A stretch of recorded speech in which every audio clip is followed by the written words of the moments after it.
محترم حضرات، میں ایک بات کی وضاحت اور کر دوں، اور لوگ کنفیوژن میں رہتے ہیں کہ رمضان شریف کے مہینے میں اپنی بیویوں سے ہم بستری کر سکتے ہیں کہ نہیں؟ اگر کر سکتے ہیں تو کب سے کب تک؟ اس کا وقت کیا ہے؟ پھر اس کے بعد میں روزہ رکھنے کی صورت کیا ہوگی؟ کس طریقے سے پھر روزہ رکھا جائے گا؟ اس کو میں بڑے آسان لفظوں میں آپ کو وضاحت کر دوں۔ میں اس تعلق سے پوری حدیث آپ کے سامنے پیش کروں گا۔ مسند احمد میں یہ ہے حدیث شریف جو میں بیان کر رہا ہوں، جس کے حوالے سے میں آپ کے سامنے یہ وضاحت کر رہا ہوں۔ جو حدیث میں کوٹ کر رہا ہوں مسند احمد، حدیث نمبر 8497، 8497۔ حضرت معاذ بن جبل بیان کرتے ہیں کہ یہ میں حدیث کو شروع سے بیان کر رہا ہوں، اسی میں ہم بستری کے تعلق سے میں آپ کو بتاؤں گا۔ پہلے اس طرح سے ہم بستری نہیں تھی، جیسے کہ آج رمضان کے مہینے میں وقت ہے ہم بستری کا کر سکتے ہیں، پہلے نہیں تھا، یہ چینجنگ ہوئی اس میں، وہ بھی میں آپ کو بتاؤں گا۔ حضرت معاذ بن جبل کہتے ہیں کہ جب آقا کریم صلی اللہ تعالیٰ علیہ وسلم مکہ شریف سے ہجرت کر کے مدینہ شریف آ گئے تو 17 مہینے تک بیت اللہ شریف کی طرف منہ کر کے نماز پڑھتے رہے، یعنی خانہ کعبہ کی طرف منہ کر کے نماز پڑھتے رہے۔ ایسے ہی آقا جب ہجرت کر کے آئے تو 17 مہینے تک میرے آقا کریم صلی اللہ تعالیٰ علیہ وسلم، یعنی ایک ماہ کم تقریباً 1.5 سال تک روزے جو رکھتے تھے، وہ روزہ رکھنے کا طریقہ یہ تھا کہ ہر مہینے میں 3 روزہ میرے آقا رکھتے تھے، ہر مہینے کا 3 روزہ رکھتے تھے میرے آقا۔ وہ 17 مہینے تک اسی طریقے سے روزہ رکھتے رہے۔ یہ جو روزے بعد میں باضابطہ طور سے 1 مہینے کے فرض ہوئے، یہ بعد میں فرض ہوئے میرے آقا جب مدینہ شریف تشریف لے آئے، اور میرے آقا پہلے سے رکھتے رہے 3 روزہ ہر مہینے میں۔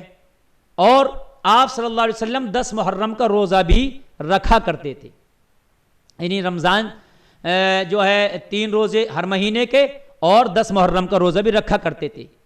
پھر اللہ تعالیٰ نے آپ صلی اللہ علیہ وسلم پر ماہ رمضان کے روزے فرض کر دیے، اور فرض کس آیت سے کیے؟ پھر جو سورہ بقر کی وہ آیت ہے دوسرے پارے میں، یا ایھا الذین آمنوا کتب علیکم الصیام کما کتب علی الذین من قبلکم لعلکم تتقون۔ اللہ نے پھر روزے فرض کر دیا۔ اللہ نے پھر یہ حکم فرمایا، 17 مہینے کے بعد پہلے 3 روزے آ کر رکھتے تھے، اور محرم شریف کا بھی روزہ رکھتے تھے 10 محرم کا۔ پھر اللہ نے یہ آیت نازل فرمائی، اے ایمان والو، تم پر روزے فرض کیے گئے جیسے کہ تم سے پہلوں پر فرض کیے گئے تھے، لعلکم تتقون، تاکہ تم پرہیزگار ہو جاؤ۔ پھر روزے فرض کر دیے گئے، لیکن اس میں ایک چھوٹ تھی، اس میں آپ آگے پڑھیں گے تو آگے اسی میں سورہ بقرہ میں اسی آیت کے آگے آئے گا، وَعَلَى الَّذِينَ يُطِيقُونَهُ فِدْيَةٌ طَعَامُ مِسْكِينٍ، یعنی فرض تو کر دیے گئے تھے، لیکن اس میں یہ تھا کہ جو لوگ روزہ رکھنا چاہیں رکھ لیں، اور جو لوگ روزے کی استطاعت رکھتے ہوئے بھی اگر نہ رکھیں تو وہ ایک مسکین کو کھانا کھلا دیں، ایک مسکین کو کھانے کا فدیہ کر دیں، وہ کھانا کھلا دیں، وہ اس کے روزے کا فدیہ ہو جائے گا۔ تو پھر کچھ لوگ رکھتے اور کچھ لوگ روزہ نہیں رکھتے، جو چاہتا رکھ لیتا اور جو نہیں چاہتا بطور فدیہ وہ ایک مسکین کو کھانا کھلا دیتا۔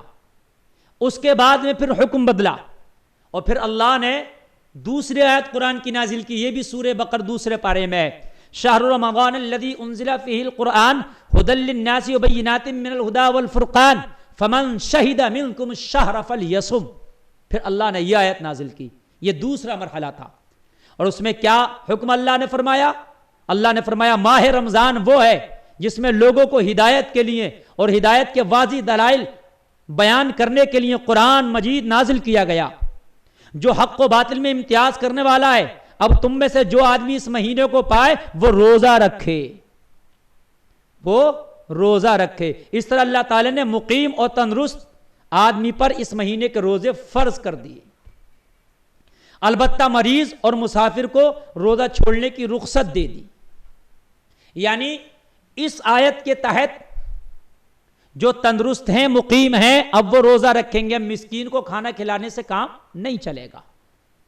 لیکن ہاں، اگر کوئی مسافر ہے اور کوئی مریض ہے تو اس کو رخصت ہے کہ مسافر روزہ نہ رکھے، مریض چھوڑ دے۔ لیکن اس کے بعد میں وہ ان کی قضا کرے گا. بعد کے دنوں میں پھر وہ اپنے روزے کی قضا کرے گا. لیکن اللہ نے یہ بھی فرمایا کہ بہتر ہے اس کے لیے کہ وہ روزہ رکھ لے. یعنی مسافر کے لیے اجازت تو ہے, رخصت تو ہے کہ وہ چھوڑ سکتا ہے, بعد میں اس کی قضا کرے گا. مریض کے لیے بھی چھوڑ سکتا ہے, بعد میں قضا کرے گا. لیکن اللہ نے فرمایا بہتر ہے کہ وہ روزے رکھ لے, وہ اس کے لیے بہتر ہوگا.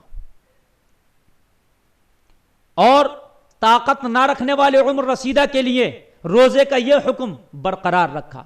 کون سا؟ وَعَلَى الَّذِينَ يُطِيقُونَهُ فِدْيَةٌ طَعَامُ مسکین میں جو تھا کہ ایک مسکین کو کھانا کھلا کے روزے کا فدیہ کر دیں, تو اس کے لیے اللہ نے یہ حکم برقرار رکھا جو اتنا کمزور ہے کہ اب اس کو یہ یقین بھی نہیں ہے کہ وہ تندرست ہو پائے گا, بہت زیادہ کمزور ہے, تو اس کے لیے حکم یہ ہے کہ وہ روزے کا فدیہ کر دے, یعنی ایک مسکین کو کھانا کھلا دے.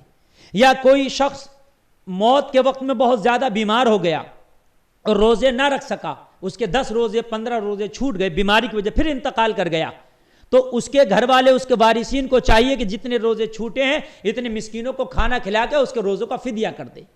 اس آیت کا حکم ان کے لیے باقی رہ گیا.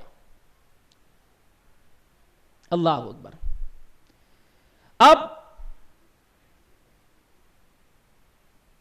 اب اس کے اندر ایک چیز یہ تھی کہ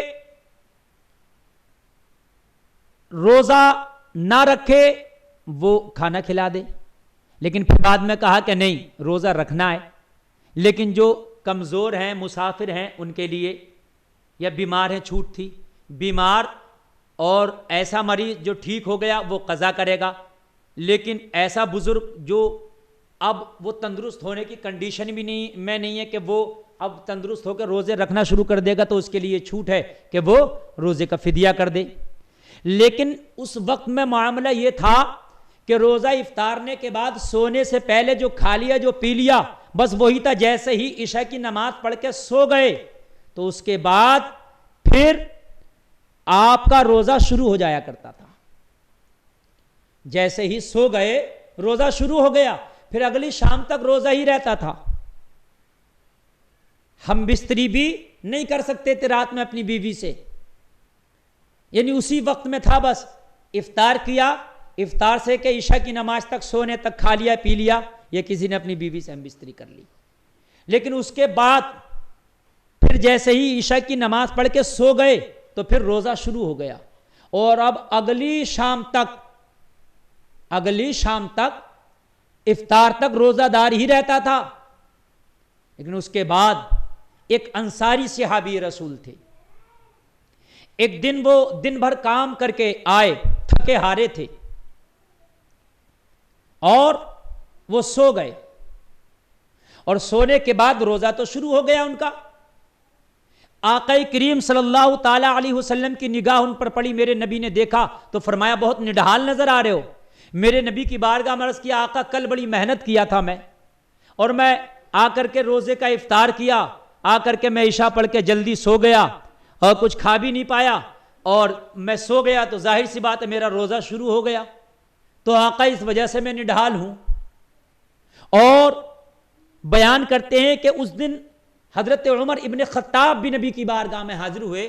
انہوں نے نیند سے اٹھ کے, یعنی عشاء کی نماز پڑھ کے سو گئے, اور نیند سے اٹھے اور فجر سے پہلے اٹھ کے اپنی بیوی یا باندی سے صحبت بھی کر لی تھی.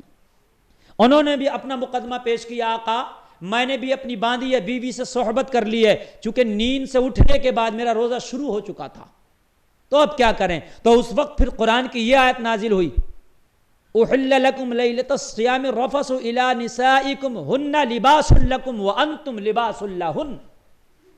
دوسرا پارہ سورہ بقرہ کی یہ بھی آیت ہے. یعنی اللہ نے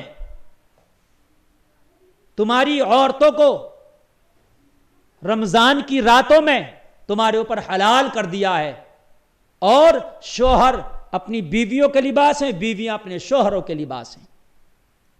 یعنی اب جو ہے صبح نمود, یعنی جب تک کہ ہم سحری کھاتے ہیں اور سحری کا ٹائم جب تک رہتا ہے, جب تک کے لیے اب اللہ نے بیویوں سے ہم بستری کرنا حلال کر دیا اس آیت کے تحت. اب اگر کوئی شخص چاہے رات میں ہم بستری کر کے پھر وہ غسل کر کے سحری سے پہلے پہلے اپنے روزے کی نیت کر سکتا ہے اور اپنا روزہ رکھ سکتا ہے. تو اس میں جو ہے پھر بعد میں چھوٹ دی گئی. یہ 3 مرحلے ہیں رمضان شریف روزہ مکمل طریقے سے فرض ہونے میں. 3 مرحلوں میں روزہ اس طریقے سے مکمل طریقے سے فرض کر دیا گیا اور راتوں کو ہم بستری کرنے کی اجازت دے دی گئی. اللہ ہمیں عمل کی توفیق عطا فرمائے.